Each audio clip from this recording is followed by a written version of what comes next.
సమాజం అన్ని రంగాల్లో దూసుకుపోతుంది, కానీ భార్యల విషయంలో ఎందుకు అక్కడే ఆగిపోయింది? అవే ఆచారాలు, అవే కట్టుబాట్లు. ఇంట్లోనే పడి ఉండాలి, మొగుడు మాట వినాలి, ఏది ఏం జరిగినా మూసుకొని కాపురం చేయాలి. యా ఎందుకు? స్వేచ్ఛ దేవుడు మగవాళ్లకు మాత్రమే ఇచ్చిన ఆస్త, మరి ఆడవాళ్ళు మనుషులు కారా? ఇది 100లో 90 మార్కులు తెచ్చుకున్న 90% మంది ఆడవాళ్ళకి అంటుకున్న జన్మాంతర సమస్య. బంగారం ఖరీదైనదే, వజ్రం ఖరీదైనదే. ఖరీదు ఎంత ఉన్నా వజ్రం వైద్యానికి పనికిరాదు, కానీ బంగారం వైద్యానికి అమృతంలా పనికొస్తుంది.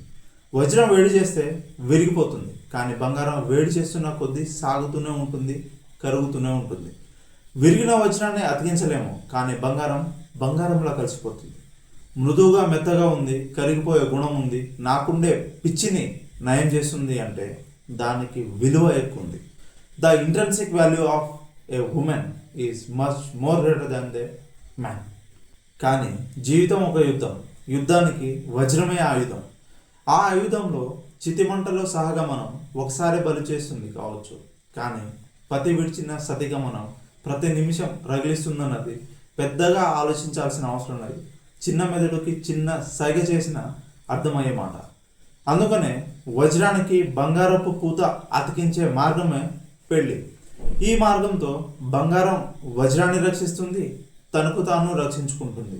అదే నేనెందుకు అతనికి పూతగా ఉండాలని ఆవేశపడితే ఖచ్చితంగా అంగట్లో సరుకు అవుతుంది.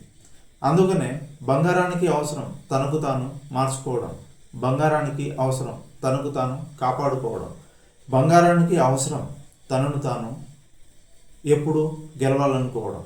కానీ ఆ గెలుపు భర్తని గెలిపించడంలోనే ఉన్నదన్నది లక్షల పురాణాలు చదివినా అర్థం చేసుకోవాల్సిన అంతిమ గమ్యం.